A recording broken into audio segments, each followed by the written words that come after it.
If you take the modern world, where people are trying to teach you how to come in and trade actively in stocks, well, I regard that as roughly equivalent to trying to induce a bunch of young people to start off on heroin. It is really stupid. And when you're already rich, to make your money by encouraging people to get rich by trading. And then there are people on the TV, another wonderful place.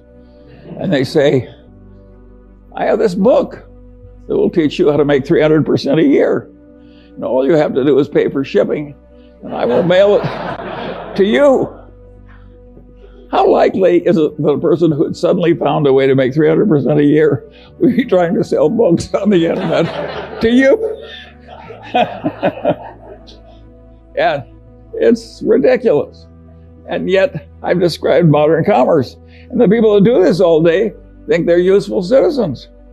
The advertising agents that invent the lingo. And so in insurance, they say, the two people who shifted from Geico to the Glotz Insurance Company saved $400 each.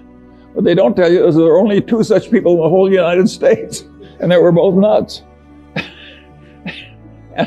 But they mislead you on purpose. And I get tired of it. And I don't think it's right that we deliberately mislead people as much as we do. Let me tell you another story that I think is an interesting one about the modern life. But this goes back to a different time. And this man has this wonderful horse. And it's just a marvelous horse. It's got an easy gait and good looking and everything. It just works wonderfully. But also occasionally just gets so he's dangerous and vicious and causes enormous damage and trouble and breaks arms and legs for his rider and so on. And he goes to the vet and says, what can I do about this horse? And the vet says, that's a very easy problem and I'm glad to help you. He says, what should I do? And the man says, the next time your horse is behaving well, sell it.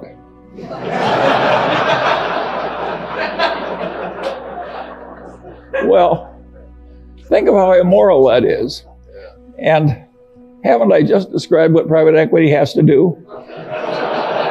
When private equity has to sell something that's really troublesome, they hire an investment banker. And what does the investment banker do? He makes a projection.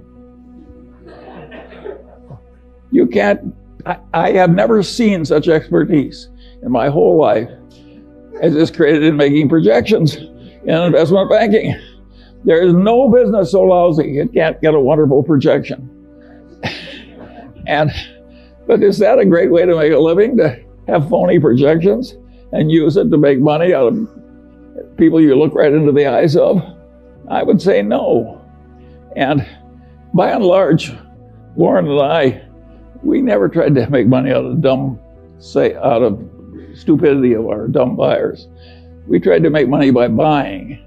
And if we were selling horse shit, we didn't want to pretend it was a cure for arthritis. And I think it's better to go through life our way instead of theirs.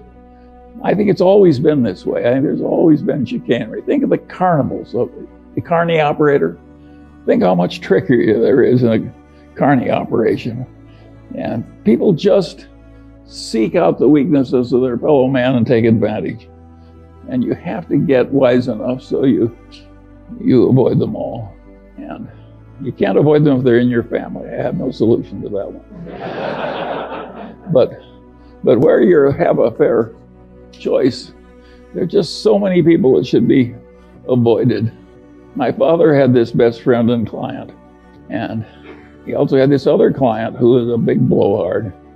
And he was always working for the big blowhard, and he wasn't ever working for his wonderful client whom I admired. And I said, why do you do this? And he said, Charlie, you idiot. He says, the big blowhard is an endless source of legal troubles. He's always in trouble, overreaching and misbehaving and so forth. Whereas Grant McFadden treats everybody right, the employees, the customers, everything. He gets involved with some psychotic, he walks over there and makes a graceful exit immediately. So a man like that doesn't need a lawyer. And my father was trying to teach me something, and it really worked. I spent my whole life trying to be like Grant McFadden. And I want to tell you, it works. It really works. Peter Coffin is always telling me if the crooks only knew how much money you could make by being honest, they'd all behave differently. Warren has a wonderful saying I like. He says, if you take the high road, it's never crowded.